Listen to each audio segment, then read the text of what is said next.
চন্দ্রবোরার দেহ মোটাসোটা, লেজ ছোট ও সরু। প্রাপ্তবয়স্ক সাপের দেহের দৈর্ঘ্য সাধারণত 1 মিটার, দেহের সর্বোচ্চ দৈর্ঘ্য 1.8 মিটার পর্যন্ত উল্লেখ করা হয়েছে। এর মাথা চ্যাপ্টা, ত্রিভুজাকার এবং ঘাট থেকে আলাদা। থুতুনি ভোঁতা, গোলাকার এবং উত্থিত। নাসারন্ধ্র বড়, যার প্রতিটি একটি বড় ও একক অনুনাসিক স্কেলের মাঝখানে অবস্থিত। অনুনাসিক স্কেলের নিচের প্রান্তটি নাসোরোস্ট্রাল স্কেলে স্পর্শ করে। সুপ্রানসাল স্কেল একটি শক্তিশালী অর্ধচন্দ্রাকার আকৃতি ধারণ করে এবং নাসালকে সামনের দিকে নাসোরোস্ট্রাল স্কেল থেকে আলাদা করে। রোস্ট্রাল স্কেল যেমন বিস্তৃত তেমনি এটি উচ্চ। চন্দ্রবোরার শরীর লেজ সহ সর্বোচ্চ 160 সেমি (65 ইঞ্চি) পর্যন্ত বৃদ্ধি পায় এবং এশিয়ার মূল ভূখণ্ডে গড় প্রায় 120 সেমি (47 ইঞ্চি) পর্যন্ত হয়ে থাকে। দ্বীপে আকৃতি সাধারণত কিছুটা ছোট হয়ে থাকে। এটি বেশিরভাগ ভাইপারের চেয়ে সরু। চন্দ্রবোরা সাধারণত ঘাস, ঝোপ, বন, ম্যানগ্রোভ ও ফসলের ক্ষেতে বিশেষত নিচু জমির ঘাসযুক্ত উন্মুক্ত ও কিছুটা শুষ্ক পরিবেশে বাস করে। স্থলভাগের সাপ হলেও এটিকে জলে দ্রুতগতিতে চলতে পারে। ফলে বর্ষাকালে কচুরিপানার সঙ্গে বহুদূর পর্যন্ত ভেসে নিজের স্থানান্তর ঘটাতে পারে। এরা নিশাচর, এরা খাদ্য হিসেবে ইঁদুর, ছোট পাখি, টিকটিকি ও ব্যাঙ ভক্ষণ করে। বসতবাড়ির আশেপাশে চন্দ্রবোরার খাবারের প্রাচুর্যতা বেশি থাকায় খাবারের খোঁজে চন্দ্রবোরা অনেক সময় লোকালয়ে চলে আসে। চন্দ্রবোরা সাধারণত শতপ্রবৃত্ত হয়ে আক্রমণ করে না, কিন্তু একটি সীমার পর তাকে বিরক্ত করলে প্রচণ্ড আক্রমণাত্মক হয়ে উঠতে পারে।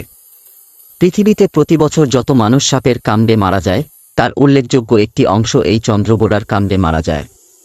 তবে মানুষকে তেড়ে এসে কামড়ায় এ কথা গুজব মাত্র। এরা মূলত অ্যাম্বুশ প্রেডেটর, তাই এক জায়গায় চুপ করে পড়ে থাকে। মানুষ বা বড় কোনো প্রাণী সামনে এলে আকৃতির কুণ্ডলী পাকিয়ে খুব জোরে জোরে হিস হিস শব্দ করে। তারপরও তাকে বিরক্ত করা হলে তবেই অত্যন্ত দ্রুতগতিতে ছোবল মারতে পারে। ছোবল দেওয়ার সময় শরীরের সামনের দিকটা ছুড়ে দেয় বলে ওই তেড়ে এসে কামড়ায় জাতীয় ভুল ধারণার জন্ম। এদের বিষদাঁতের আকার অন্যান্য ভাইপার জাতীয় সাপের সাথে তুলনীয় এবং কিছু রকব্যাটল স্নেকের প্রজাতির থেকে ছোট। এরা প্রচণ্ড জোরে হিস হিস শব্দ করতে পারে। চন্দ্রবোরা দিনে ও রাতে উভয় সময় কামড়ায়। অন্য সাপ মানুষকে দংশনের পর সেখান থেকে দ্রুত সরে যায়, কিন্তু চন্দ্রবোরা অনেক সময় দংশন করে ধরে রাখতে পারে।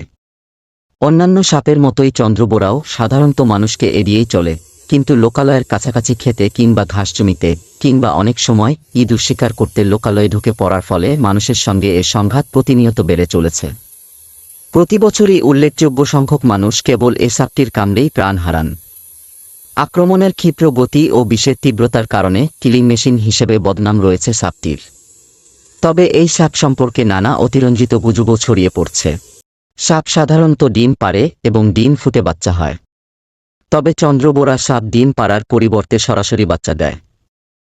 ফলে সাপের বাচ্চাদের বেঁচে থাকার সম্ভাবনা বেশি থাকে। এরা বছরের যে কোনো সময় প্রজনন করে। তবে মে থেকে পরের 3 মাস প্রজনন সবচেয়ে বেশি ঘটে। একটি স্ত্রী সাপ গর্ভধারণ শেষে 20 থেকে 40টি বাচ্চা দেয়। তবে কোনো কোনো চন্দ্রবোরা সাপের 80টি পর্যন্ত বাচ্চা দেওয়ার রেকর্ড আছে। বিষ। চন্দ্রবোরার বিষদাঁত সওয়ানোগলিফাস, অর্থাৎ মুখ বন্ধ করলে দাঁত ভাঁজ হয়ে মুখের সঙ্গে সমান্তরালভাবে অবস্থান করে। একটি চন্দ্রবোরা সাপ এক ছোবলে বেশ খানিকটা বিষ ঢালতে পারে।